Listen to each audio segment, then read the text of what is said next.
এই ঘটনাটি নিজের চোখে দেখবার পরে পূর্বজন্মের একটা আভাস থাকতে পারে না, এটা কিন্তু আর মনের মধ্যে কাজ করে না।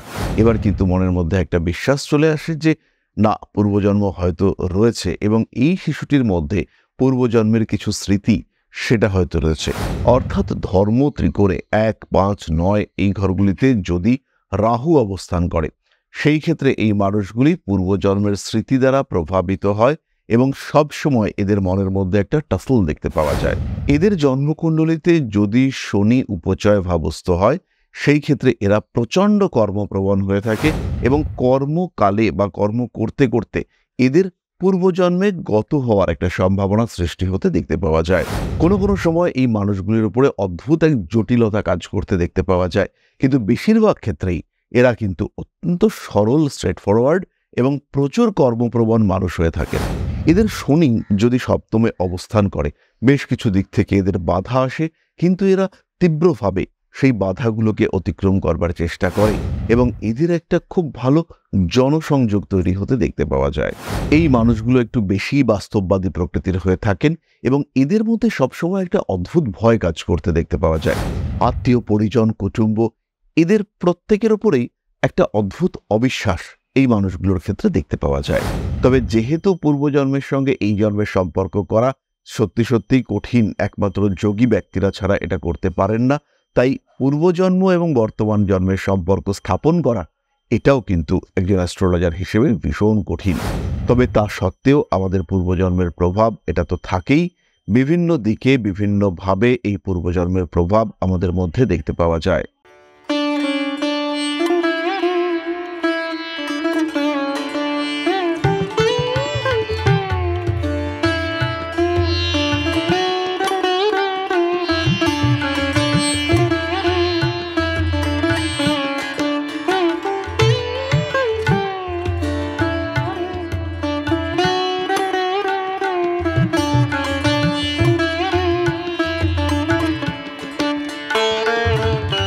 নমস্কার, ঋষিবাণী ইনস্টিটিউট অফ ভেদিক অ্যাস্ট্রোলজির পক্ষ থেকে স্বাগত জানাই আজকের জ্যোতিষ আলোচনায়। আমি শান্তনু আপনাদের সঙ্গে।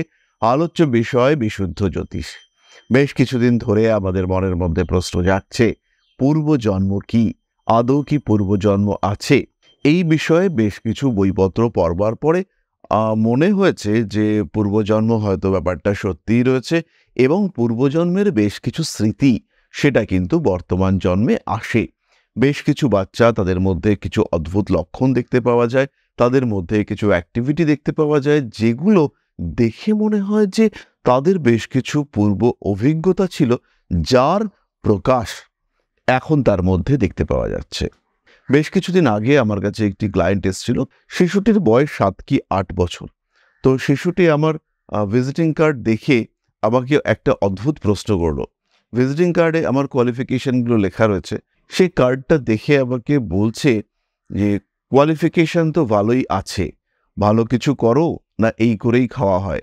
তার এই যে ভাষা, তার এই যে কথা, আমাকে এটা বলার পরেই তার মা বিরাট লজ্জা পেয়ে গেল এবং তারপর আমাকে বলল, জানেন সবসময় এই ধরনের কথা বলে, এইরকম টোন, খাওয়া হবে, খাওয়ার কি দেওয়া হবে, এই ধরনের ভাববাচ্চে কথা বলবার প্রবণতা তার মধ্যে রয়েছে। তার সঙ্গে সঙ্গে সে নাকি প্রচুর জমি জায়গার হিসেব দেয়। আমাদের এত জমি, আমাদের এই জমির হিসেব কি হলো, বড় খোকা কোথায় গেল, এরকম বিভিন্ন রকমের কথাবার্তা, যেগুলো শুনে মনে হয় 1950-60 এরকম সময়ের কোনো একজন বয়স্ক ব্যক্তি তিনি কথা বলছেন। তার কথার সঙ্গে এই শিশুটির কথা অদ্ভুত মিল রয়েছে। এই ঘটনাটি নিজের চোখে দেখবার পরে পূর্বজন্মের একটা আভাস থাকতে পারে না, এটা কিন্তু আর মনের মধ্যে কাজ করে না। এবার কিন্তু মনের মধ্যে একটা বিশ্বাস চলে আসে যে না, পূর্বজন্ম হয়তো রয়েছে এবং এই শিশুটির মধ্যে পূর্বজন্মের কিছু স্মৃতি সেটা হয়তো রয়েছে। এই শিশুটির কথা ভাবলে এখনো আমার গায়ের লোম কাটা দিয়ে ওঠে। যাই হোক, আজকে আমরা সেই পূর্বজন্মেরই কথা বলবো এবং আজকে আমরা মিথুন রাশির পূর্বজন্ম সম্পর্কে কিছু আলোচনা করব। মিথুন কালপুরুষের তৃতীয় রাশি, বায়ুতত্ত্বের দত্তক প্রকৃতির রাশি। এরা কিন্তু খুব সহজেই এদের পাস্ট লাইফের সঙ্গে সম্পর্ক স্থাপন করতে পারেন এবং পাস্ট লাইফ, পূর্বজন্মের বহু চিন্তার প্রভাব এই মানুষগুলোর মধ্যে আসতে দেখতে পাওয়া যায়। রাশি লগ্ন মিথুন এবং এর অধিপতি বুধ, তার অবস্থান জন্মকুণ্ডলিতে রাহু শনির অবস্থান এবং জন্মকালীন দশা সেটা কিন্তু নির্দেশ করে যে এই মানুষটা কিভাবে তার মৃত্যু হয়েছে, কি করতেন, তার পূর্বজন্মের পেশা কি ছিল। শনির সঙ্গে রাহুর সম্পর্ক সেটা ইন্ডিকেট করে এই মানুষটার কি পেশা ছিল। এবং এই বিষয়টিকে যদি আমরা হরোস্কোপে রিড করতে পারি, নক্ষত্র এখানে ভীষণ ভাইটাল রোল প্লে করে, সেই বিষয়গুলিকে যদি আমরা আইডেন্টিফাই করতে পারি, তাহলে কিন্তু আমরা পাস্ট লাইফ রিগ্রেশন বা পূর্বজন্ম সম্পর্কে একটা ব্যাপক ধারণা প্রাপ্ত হতে পারি। আমরা কয়েকটি কম্বিনেশনের কথা বলবো এবং সেই কম্বিনেশনগুলোতে রাহু শনি অবস্থান করলে পূর্বজন্ম সম্পর্কে কি ধারণা আসে, কি ধারণা আমরা পেতে পারি এবং বর্তমান জন্মে তার কি প্রভাব পড়ে সেটা আমরা বুঝতে পারবো। মিথুন রাশিতে যদি রাহু অবস্থান করে বা যদি মিথুনের সঙ্গে আরও দুটি বায়ুতত্ত্বের রাশিতে রাহু অবস্থান করে, অর্থাৎ ধর্ম ত্রিকোণে 1, 5, 9 এই ঘরগুলিতে যদি রাহু অবস্থান করে, সেই ক্ষেত্রে এই মানুষগুলি পূর্বজন্মের স্মৃতি দ্বারা প্রভাবিত হয় এবং সবসময় এদের মনের মধ্যে একটা টাসল দেখতে পাওয়া যায়। এদের জন্মকুণ্ডলিতে যদি শনি উপচয় ভাবস্থ হয়, সেই ক্ষেত্রে এরা প্রচণ্ড কর্মপ্রবণ হয়ে থাকে এবং কর্মকালে বা কর্ম করতে করতে এদের পূর্বজন্মে গত হওয়ার একটা সম্ভাবনা সৃষ্টি হতে দেখতে পাওয়া যায়। অর্থাৎ এই মানুষগুলি চাকুরিরত অবস্থায় বা পেশায় অংশগ্রহণ করা অবস্থায় বা কাজ করতে করতে বা চাকুরির প্রতি প্রচণ্ড ডেডিকেশন নিয়ে মারা গিয়েছিলেন এবং বর্তমান জন্মেও এদের কিন্তু কর্মের প্রতি ব্যাপক ডেডিকেশন দেখতে পাওয়া যায়। কাজের জায়গা থেকে এরা কিন্তু বেরিয়ে আসতে পারেন না। এই মানুষগুলির জীবনে সারা জীবন কাজের চাপ থাকে, এদের কর্মব্যস্ত হয়ে থাকতে হয় এবং কাজের প্রেশার না থাকলে পরে এরা কিন্তু ভালো থাকেন না। কাজ বাড়িয়ে নেওয়া, আরও বাড়িয়ে নেওয়া, আরও বাড়িয়ে নেওয়া, প্রচুর পরিশ্রম এদেরকে করতে হয় বা এরা করতে পছন্দও করেন। এই মানুষগুলি কার্মিক, স্ট্রেট ফরওয়ার্ড, সরল বুদ্ধিসম্পন্ন। কোন বিষয়টা ঠিক, কোন বিষয়টা ভুল, কোথায় অভিনয় করব, কোথায় সঠিক ব্যক্তিত্বের প্রকাশ ঘটবে, এই সমস্ত বিষয় নিয়ে কিন্তু এদের মধ্যে কনফিউশন থাকে।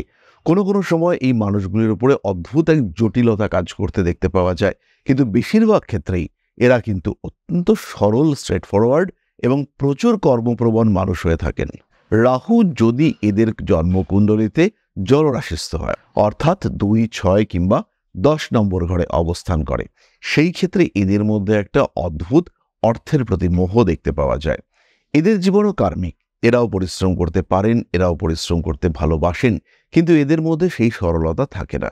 এদের জীবনে কিন্তু সন্তানের অতৃপ্তি ছিল এবং সেই অতৃপ্তি নিয়েই এদের জীবনাবসান হয়েছিল এবং এদের যে আত্মা, এদের যে মন, তার মধ্যে কিন্তু সেই সম্পদের প্রতি অতৃপ্তির প্রভাব সেটা কন্টিনিউয়াসলি দেখতে পাওয়া যায়। বর্তমান জন্মেও এরা কিন্তু অর্থকে প্রাধান্য দিয়ে থাকে। জীবনে প্রচুর টাকা পয়সা হবে, টাকা থাকবে, হাতে টাকা থাকবে, প্রচুর উন্নতি করব, খুব বড় জায়গায় যাব, এই গাড়ি কিনব, এইরকম মেন্টালিটি এদের ক্ষেত্রে দেখতে পাওয়া যায় এবং জীবনের টাকাকেই এরা বেঁচে থাকার মূল উৎস নির্বাচন করতে পছন্দ করে। জীবনে অর্থকেই এরা গুরুত্ব দিয়ে থাকে এবং অর্থই এদের জীবনের সবচেয়ে বড় বিষয় প্রতিপন্ন হতে দেখতে পাওয়া যায়। এদের জন্মকুণ্ডলিতে যদি শনি পঞ্চমে, নবমে অথবা লগ্নে অবস্থান করে, সেই ক্ষেত্রে এরা কিন্তু ভীষণ স্ট্রেসের মধ্যে থাকে। অর্থনৈতিক দিক থেকে এদের প্রেশার থাকে এবং কেন টাকা নেই এই বিষয়ে চিন্তা এদের জীবনে সব সময় কুড়ে কুড়ে খেতে দেখতে পাওয়া যায়। আবার যদি এই শনিদেব উপচয় স্থানে থাকে, তাহলে এরা প্রচুর পরিশ্রম করে এবং অর্থ উপার্জনের জন্য সমস্ত রকম কার্যকলাপ এরা করতে পারে। টাকা আয় করতেই হবে, এরকম একটা মেন্টালিটি এদের মধ্যে দেখতে পাওয়া যায়। একই সঙ্গে প্রচুর কাজ, একই সঙ্গে বিভিন্ন ধরনের কাজ, প্ল্যান এ, প্ল্যান বি, বিভিন্ন রকম বিষয়, সেগুলির প্রতি এরা কিন্তু এগিয়ে যাওয়ার চেষ্টা করে এবং ধীরে ধীরে এদের মধ্যে একটা আলাদা সত্তা, একটা আলাদা ব্যবস্থা তৈরি হতে দেখতে পাওয়া যায়, যেটা একটু হলেও অসামাজিক, যার মধ্যে অর্থের প্রয়োজন এবং অর্থের প্রতি নির্ভরশীলতা এটা ভীষণ বেশি।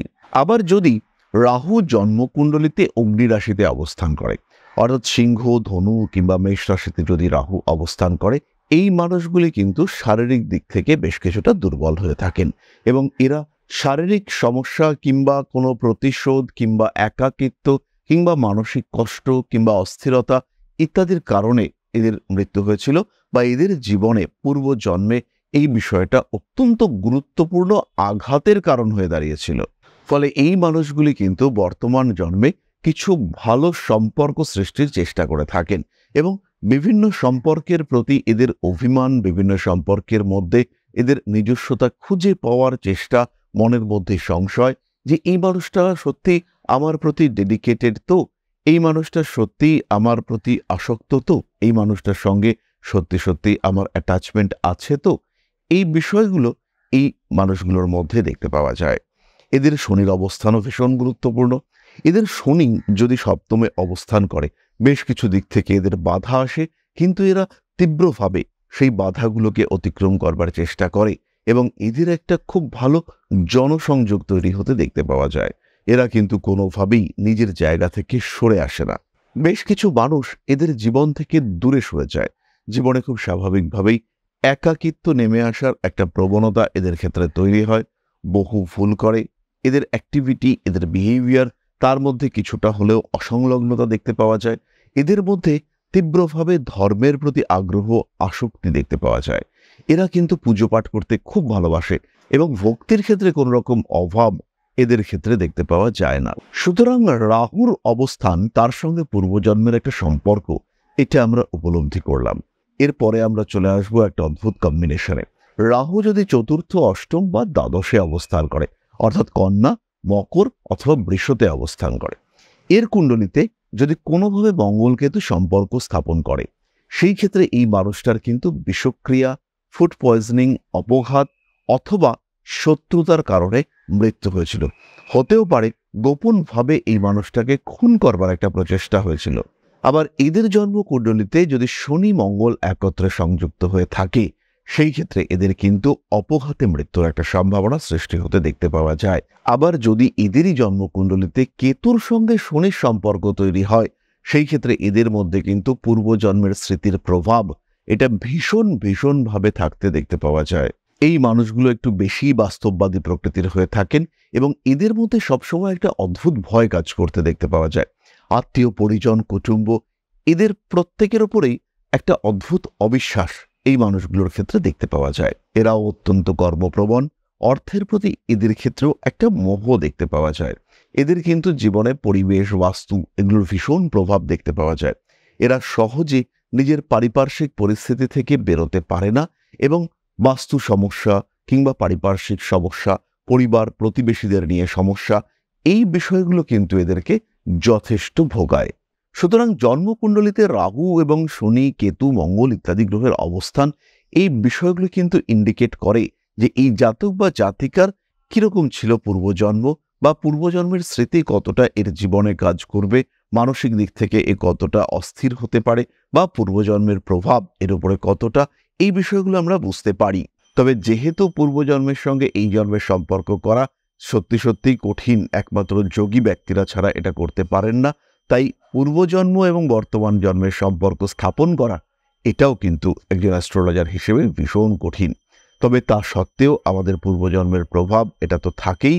বিভিন্ন দিকে বিভিন্নভাবে এই পূর্বজন্মের প্রভাব আমাদের মধ্যে দেখতে পাওয়া যায়। আমরা আশা করব আমাদের সামনে পরবর্তী সময় আরও প্রচুর তথ্য আসবে এবং বিভিন্ন মানুষের অভিজ্ঞতায় এই শাস্ত্র আরও সমৃদ্ধ হয়ে উঠবে।